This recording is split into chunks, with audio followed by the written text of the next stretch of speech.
அதிமுக அப்படின்னாலே உணவு பரிமாறுதல் அப்படிங்கிறது ஒரு பெரிய ஒரு சொற்றொடரா இருக்கும். அந்த வகையில் இன்னைக்கு பொதுக்குழுல என்னென்ன ஸ்பெஷல் அப்படிங்கறத நம்மளோட முன்னாள் அமைச்சர் விஜயபாஸ்கர் இணைந்திருக்கிறார் பேசலாம். சார் வணக்கம். அதிமுக அப்படின்னாலே அது வந்து உணவுக்கு எம்ஜிஆர் காலத்துல இருந்தே ஒரு முக்கியத்துவம் கொடுப்பீங்க. இன்னைக்கு என்னென்ன ஸ்பெஷல்? நீங்களே ரொம்ப அழகா சொல்லிட்டீங்க.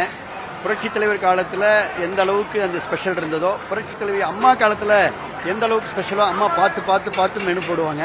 அதே மாதிரி எங்க பொதுச் செயலாளர் ரொம்ப பார்த்து பார்த்து அவர் மனம் போல மெனு போட்டிருக்காங்க. அது மட்டுமல்ல, எத்தனை பேர் வந்தாலும், அதாவது பொதுக்குழு அழைப்பு ஒரு 5000 சிறப்பு அழைப்பு அப்படி இருந்தாலும் கூட வருகின்ற அத்தனை தொண்டரும் சாப்பிடணும் அப்படின்றதுதான் இன்னைக்கு பொதுச் செயலாளருடைய விருப்பம். இன்னைக்கு அந்த விருப்பத்துக்கு ஏற்ற பாத்தீங்கன்னா ரொம்ப விரிவான ஏற்பாடு. ஒரே நேரத்தில் இந்த பந்தல்ல 2000 பேர் அசைவ சாப்பாடு, ஒரே நேரத்தில் சைவத்தில் 350 பேர் 400 பேர் உட்காரக்கூடிய அளவிற்கு விரிவான சைவ சாப்பாடு.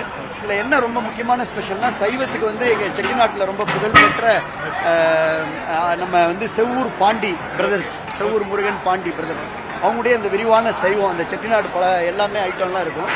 அதே போல அசைவத்துக்கும் புகழ்பெற்ற எம்ஜிஆர் காலத்திலையும் அவர் தான் சமைச்சாரு, அம்மா காலத்திலையும் அவர் தான் சமைச்சாரு. இப்ப எடப்பாடி காலத்துல ஆத்தங்குடி பெருமாள் ரவி அவங்க ஃபேமிலி தான் பண்றாங்க. அது இல்லாம ரொம்ப முக்கியமான விஷயம் திண்டுக்கல் ஸ்பெஷல் பிரியாணி. அதாவது ஜான் பாலோட ஃபேமிலி ஜாஃபர் அலி அப்படின்றவர் இன்னைக்கு ரொம்ப பிரமாதமா வந்து பிரியாணி ரொம்ப சுட சுட கொடுக்குறாரு. இது எல்லாமே பாத்தீங்கன்னா 11 மணியிலிருந்து பொதுச்செயலாளர் சொன்னாங்க.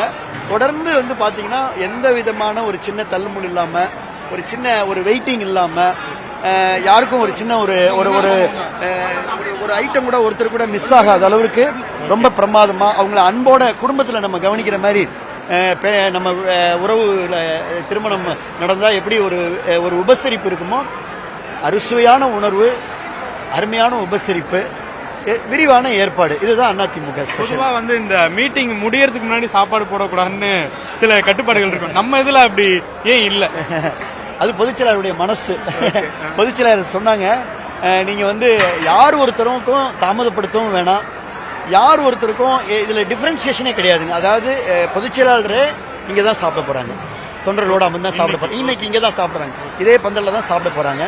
பொதுச்செயலாளருக்கு என்ன ஐட்டங்கள் பரிமாறுறோமோ அதே தான் நம்ம தொண்டருக்கும், ஒன்றிய செயலாளருக்கும், பேரூராட்சி செயலாளருக்கும், பொதுக்குழு உறுப்பினருக்கும், தலைமை கழக பேச்சாளருக்கும். இதுதான் அதிமுக ஸ்பெஷல். அதிமுக பொதுக்குழுனாவே உணவு கம்ம கம்ம கம்மன்னு இருக்கும்னு சொல்லுவாங்க. இந்த ஆண்டு இன்னும் ரொம்ப சிறப்பா இருக்கு. லாஸ்ட் பொதுக்குழுக்கும் நீங்க தான் அந்த ஏற்பாடுகள் பண்ணிருந்தீங்க. அது என்ன ஸ்பெஷல்? நீங்க வெரைட்டி எதுவும் கொண்டு வரீங்க? எல்லா ஏற்பாடுமே பொதுச்செயலாளர் தான் பண்ணிருக்காங்க. இல்ல உணவு ஏற்பாடு இதே மாதிரி நீங்க? ஆமா, நான் ஜஸ்ட் கோஆர்டினேட் பண்றேன், அவ்வளவுதான்.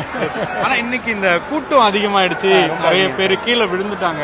அதெல்லாம் எப்படி அது வந்து உங்களுக்கு வந்து பொதுச்செயலாளர் வருகைன்றப்ப இன்னைக்கு எழுச்சியா இருக்கு, இயக்கம் வந்து ரொம்ப எழுச்சியா இருக்கு. ஏன்னா அடுத்த பொதுக்குழு ஆளுங்கட்சியா பண்ண போறோம்.